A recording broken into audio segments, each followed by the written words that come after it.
Hello everyone, welcome to my channel today. I'm Tara with Pieces of Tara Artistry. Thank you for joining me. So today I'm going to be doing a Dutch pour. This is the consistency of my Dutch pour paints. It does not leave a trace in the cup. Here it's sinking, but if it just disappears into the cup, that's also fine.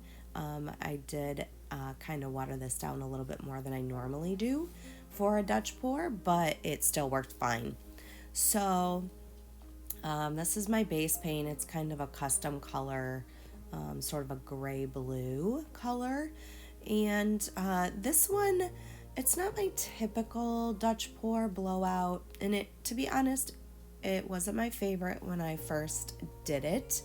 But it really started to grow on me.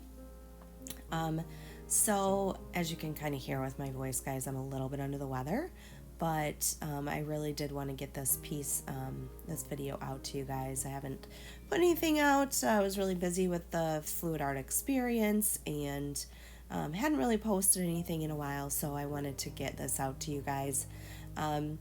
In the Dutch pour, so what I noticed from even just in teaching this past week at FAE, that consistency for the Dutch pour paints is super important. So if you're getting ripples in your paint, your Dutch pour paints are too thick, so you need to thin them down. That's kind of one of the biggest things that I see with my Dutch pour, or with people with a Dutch pour, is that their paints are too thick, they don't really move well, and they're causing ripples. So if your paints have ripples when you blow them out, then you need to continue to thin down your paints some more. And honestly, if you go with the recipe that I use, I use a 50% Floetrol, 50% GAC 800 pouring medium. You should have no problems with getting it thin enough because you really don't have to add a ton of water to get it down to a thinner consistency that you need to make sure that your paints blow out. So the last two colors that I laid down were pigments, TLP pigments. I do have a video on how I mix my pigments for a Dutch pour. Basically what I do is I make paint and then I thin it down to the consistency that I need to do a Dutch pour. I will list that video above as well as in the description below, so you guys can see how I do that. Now my blowout on this one wasn't my favorite.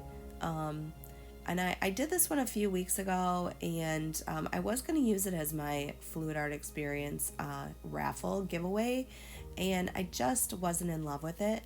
So I didn't really want to give it out because I just didn't love it. So anyway, it did kind of settle in with me. I did do some tweaking on this one. It kind of, I named this one Tangled because, I don't know, it just reminds me of kind of like a tangled mess of ropes. I don't know.